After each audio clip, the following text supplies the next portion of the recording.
اس پیر کا قوال کہتا ہے کہ ہمیں کسی اور رب کو ماننے کی ضرورت نہیں، ہمارے سامنے ہمارا پیر لال شاہ یہی ہمارا رب ہے، اللہ کی پوجا بعد میں کرنا، سید کی پوجا پہلے کرو۔ زندہ رب کو چھوڑ کر اے ڈھیریوں پہ گرنے والی قوم، کاش تم نے سچے دل سے رب کا کلام سنا ہوتا۔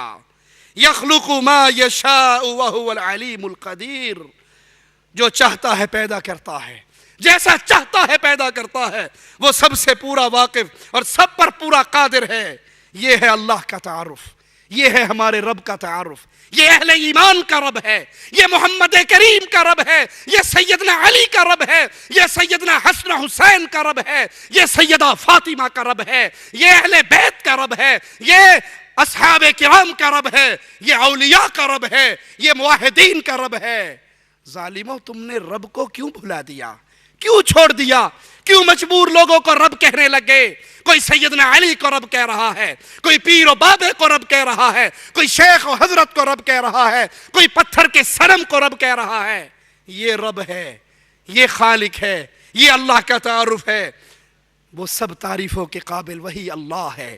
مالک کا فرمان سنیے، الحمدللہ الذی خلق السماوات والارض وجعل الظلمات والنور، تمام تعریفیں اس اللہ کے لیے ہے جس نے آسمان اور زمین کو پیدا کیا، جس نے روشنی اور اندھیروں کو پیدا کیا۔ ثم الذین کفروا بربہم یعدلون، اے کاش قرآن حکیم کی یہ آیت سینوں پہ، دلوں پہ پڑے ہوئے زنگ کے تالوں کو توڑ ڈالے۔ کاش قرآن حکیم کی اس آیت پہ غیر اللہ کی پوجا کرنے والے ایک لمحے کے لیے غور کریں تو وہ اللہ کے علاوہ کسی کو اپنا رب نہ کہیں، وہ اللہ کے علاوہ کسی کے در پہ نہ جھکیں۔ ایک ظالم کہتا ہے کہ سیدنا علی رضی اللہ عنہ وارضا فجر کی نماز پڑھانے کے بعد اپنے سر پہ انگلی پھیرا کرتے تھے، تو ایک نے دیکھا وہ انگلی پھیر رہے، اگلے دن پھر، تیسرے دن پھر، آ کر پوچھنے لگے آپ یہ انگلی کیوں پھیرتے ہیں؟ کہا میں اللہ کی مخلوق میں رزق بانٹتا ہوں، رزاق میں ہوں، میں رزق بانٹتا ہوں، انگلی پھیرنے سے ہر کسی کو رزق مل جاتا ہے۔ وہ گھر گیا، ایک چونٹی کیڑی پکڑی، ڈبیا میں بند کی، جیب میں ڈالی، سیدنا علی کے پیچھے نماز پڑھنے کے لیے آئے۔ اب یہ واقعہ کسی کتاب میں موجود نہیں ہے، وہ آپ نے سنا ہوگا آواز پئی آندیے، ان کی روایت ہے آواز پئی آندیے، بس کس کتاب میں ہے؟ نہ بٹاق العلوم میں ہے، نہ بیڑا گھر کے دارین میں ہے، کسی کتاب میں نہیں ہے۔ کہا وہ ڈبیا لے کے بیٹھ گیا حضرت علی کے پیچھے، پھر انگلی پھیری سیدنا علی نے، کہا مولا علی آج پھر؟ کہا کل پھر، روز کا کام ہے۔ کہا رزق مل گیا سب کو؟ کہا جی بالکل مل گیا۔ حضرت علی کہنے لگے آگے آؤ، اپنا ہاتھ جیب میں ڈالو، جیب میں پڑی ہوئی ڈبیا کھولو، ڈبیا کے اندر جو تم نے چونٹی بند کی، تم نے مجھے نہیں بتایا، مجھے خود پتا ہے، اگر اس کے منہ میں دانا ہوا تو مجھے مولا علی مشکل کشا مان لینا، نہ ہوا تو نہ ماننا۔ اس نے ڈبیا کھول کے دیکھی تو اس کے اندر بھی چونٹی کے منہ میں دانا پہنچ چکا تھا۔ انا للہ و انا الیہ راجعون، لا حول ولا قوة الا باللہ۔ مالک کیا کہہ رہا ہے سنیے، ثم الذین کفروا بربہم یعدلون، پھر بھی اہل کفر دوسروں کو اپنے رب کے برابر قرار دیتے ہیں، وہ اللہ کی مخلوق کو اللہ کے برابر، اللہ کا شریک، اللہ کی صفات کا ساجی سمجھتے ہیں۔ اللہ تعالی ہی معبود برحق ہے۔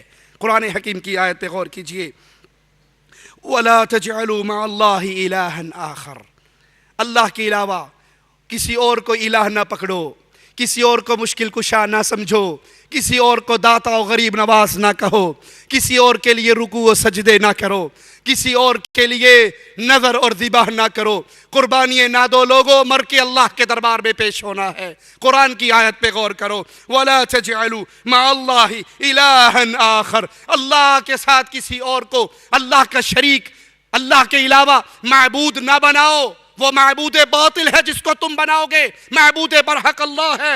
انی لکم منہ نذیر مبین، مالک کا فرمان، مالک کا کلام آپ کے سامنے نور کا منارہ اور روشنی کا چمکتا ہوا سمندر ہے۔ اس پہ غور کیجئے، پیارے حبیب علیہ السلام کی زبان سے مالک الوا رہا ہے، کہہ دیجئے میں ڈرانے والا، کھلی ہوئی نشانیاں بیان کرنے والا ہوں۔ وہ اللہ ہے، وہ معبود برحق ہے، وہ عالم الغیب ہے۔ قرآن حکیم کی آیت پہ غور کیجئے، قُلْ لَا أَقُولُ لَكُمْ عِنْدِي خَزَائِنُ اللَّهِ، اے نبی ان سے کہو میں خزانوں کا مالک نہیں ہوں۔ قرآن حکیم، آوازیں پہ غور کرنا، پیارے نبی کہو ان کو میں خزانوں کا مالک نہیں ہوں۔ آج تو ہم سمجھتے ہیں یہ گنج بخش ہے، یہ خزانوں کا مالک ہے، یہ پوری دنیا کو کھلانے والا ہے، اس بابا کی دیگ اتنی بڑی ہے کہ یہ دیگ ختم ہی نہیں ہوتی، لنگر چلتا ہی رہتا ہے۔ ارے بھائی تم ڈالتے ہو تو چلتا ہے، اگر تم ڈالنا چھوڑ دو تو دیگ کی آگ بجھے گی یا نہیں؟ نذرانے دیتے ہو تو چندہ چلتا ہے؟ نہیں، یقین تو دیکھ لو، نذرانوں کے بڑے بڑے باکس رکھے ہوئے ہوتے ہیں اور اس کے اوپر بڑا سارا تالا لگا ہوا ہوتا ہے۔ ان سے پوچھو حضرت یہ تالا کیوں لگا ہے؟ جی تالا نہ لگائیں تو لوکی کٹ کے لے جائیں گے۔ تو بابا جی تو سارا کچھ کرنے دھرنی بھرنی والے ہیں، وہ اپنی قبر پہ آئے ہوئے چندہ بچا نہیں سکتے لوگوں کی چوری سے۔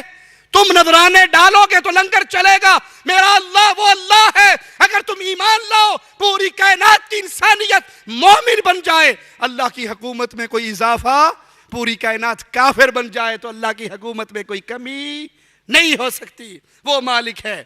پیارے نبی کہو ان کو میں گنج بخش نہیں ہوں، میں خزانوں کا مالک نہیں ہوں، وَلَا أَعْلَمُ الْغَيْبِ، نہ میں غیب جانتا ہوں، وَلَا أَقُولُ لَكُمْ إِنِّي مَلَكٌ، اور نہ میں یہ آواز لگاتا ہوں کہ میں نوری ہوں۔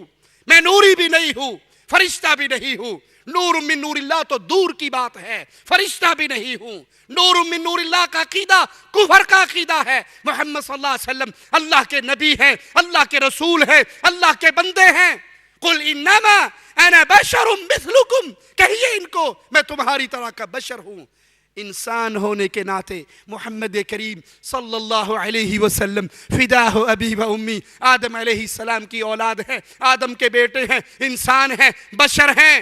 جو ضروریات بشر کے ساتھ ہیں وہ آپ کے ساتھ تھی۔ اگر کوئی مقام اور فضیلت کی بات کرتا ہے، ایک پلڑے میں امام کائنات محمد کریم کو بٹھا دیا جائے، ایک پلڑے میں پوری کائنات کو بٹھا دیا جائے، محمد کا پلڑا بھاری رہے گا صلی اللہ علیہ وسلم۔ کہہ دیجئے میں نوری بھی نہیں ہوں۔ پھر ان اتبع الا ما یوحا الی، اللہ کی جو وحی مجھ پر آتی ہے میں اس وحی کے پیچھے چلتا ہوں۔ قل هل يستوي الاعمى والبصير، کیا اندھا اور بینا برابر ہو سکتا ہے؟ کیا جاہل اور عالم برابر ہو سکتا ہے؟ اللہ ہی کارساز ہے، وہی نگہبان ہے۔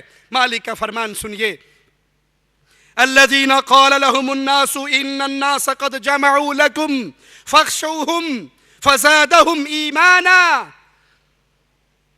لوگوں سے کہا گیا تمہیں مارنے کے لیے، اہل ایمان سے کہا گیا کفار اکٹھے ہو گئے ان سے ڈرو۔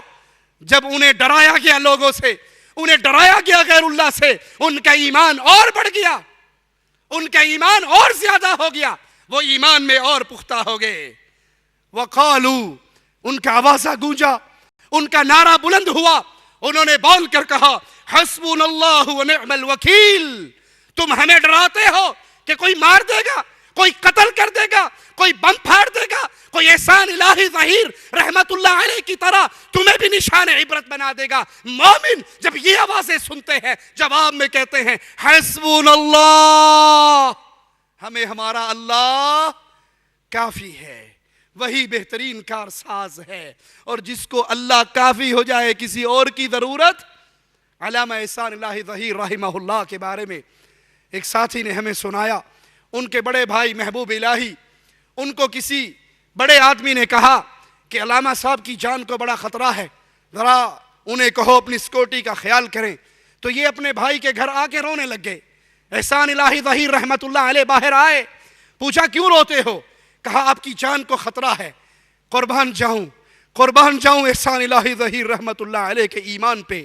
اس نے وہ تاریخ ساز جملہ کہا بھائی کیا لوگ ٹرک کے نیچے آ کے نہیں مر جاتے؟ کیا لوگ ٹرک کے نیچے آ کے نہیں مر جاتے؟ اگر میں رب کی توحید کے لیے مار دیا گیا تو اس سے پیاری موت کون سی ہوگی؟ تم ڈراتے ہو اہل توحید کو کہ وہ ایک اللہ مشکل کشا کا نعرہ لگانا چھوڑ دے۔ رب محمد کی قسم، مواحد مومن قتل ہو سکتا ہے، یا اللہ مدد کا نعرہ چھوڑ نہیں سکتا۔